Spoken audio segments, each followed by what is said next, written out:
আসসালামু আলাইকুম ওয়া রাহমাতুল্লাহি ওয়া বারাকাতুহু। মাকারু ওয়া মাকারাল্লাহ আল্লাহু খায়রুল মাকিরিন। মানুষেরা, আল্লাহ বিরোধীরা ষড়যন্ত্র করে ন্যায়ের বিরুদ্ধে, কল্যাণের বিরুদ্ধে।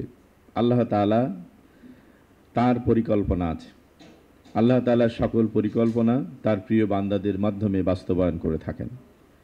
ঠিক এমনই একটি প্রেক্ষাপটে আজকে আমরা এখানে একত্রিত হয়েছি। সম্মানিত উপস্থিতি,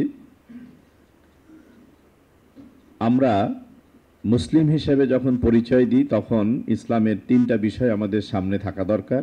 যে ইসলাম আমাদেরকে প্রথমত ইবাদতের দায়িত্ব দিয়েছে, দ্বিতীয়ত আমাদেরকে খেলাফতের দায়িত্ব দিয়েছে, তৃতীয়ত দিয়েছে ইমারা বা বিনির্মাণের দায়িত্ব।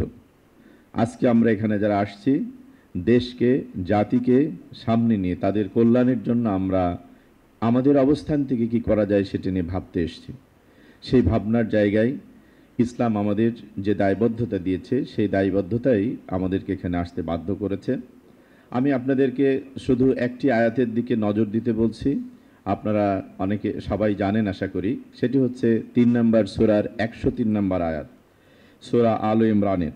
এই আয়াতের মধ্যে আল্লাহ তাআলা পরিষ্কার করে বলছেন যে তোমরা আমার রজ্জুকে মানে দিন ইসলামে জীবন বিধানকে মজবুতভাবে ধারণ করো এবং এখান থেকে পৃথক হতে না করেছেন। এবং বলছেন যে তোমরা বিচ্ছিন্ন ছিলে, আমি তোমাদেরকে আমার নিয়ামত দিয়ে একত্রিত করেছিলাম। অর্থাৎ একত্রিত থাকতে পারাটা হচ্ছে আল্লাহ তাআলার নিয়ামত। এবং বলছেন আগুনের মানে গর্তের পাশে দাঁড়িয়েছিলে, আমি সেখানে আমার দয়া, আমার নিয়ামত দিয়ে তোমাদেরকে একত্রিত করেছিলাম। আর আমি এভাবে স্পষ্ট করে বলেছি এই গ্রন্থের মধ্যে যে তোমরা কিভাবে যুগে যুগে তোমাদের অগ্নিগর্ভ অবস্থান থেকে একত্রিত হবে। ফাআল্লাফা বাইনা কুলুবিকুম, তোমাদের ভ্রাতৃত্বের জায়গায় তোমাদের হৃদয়কে আমি একত্রিত করে দিয়েছিলাম। আমি সংক্ষিপ্ত পরিসরে শুধু এতটুকুই বলছি, আমাদের সবার চোখে আমাদের এই প্রিয় দেশ, আর এই 90% মুসলিমের দেশে আমরা মুসলিম হিসাবে ইসলামের যে দায়বদ্ধতা সেই দায়বদ্ধতা এড়িয়ে না যেতে পেরে এখানে এসছে। সুতরাং আল্লাহ তাআলা যেন যত ষড়যন্ত্রই আসুক, মাকারু ওয়া মাকারাল্লাহ আল্লাহু খায়রুল মাকিরিন, ষড়যন্ত্রকারীদের ষড়যন্ত্র মোকাবেলায় আমরা যদি ইসলামকে সামনে নিয়ে খুঁজি, ইনশাআল্লাহ আমরা পথ খুঁজে পাবো। আল্লাহ তাআলা হবেন সেখানে আমাদের পথ নির্দেশক।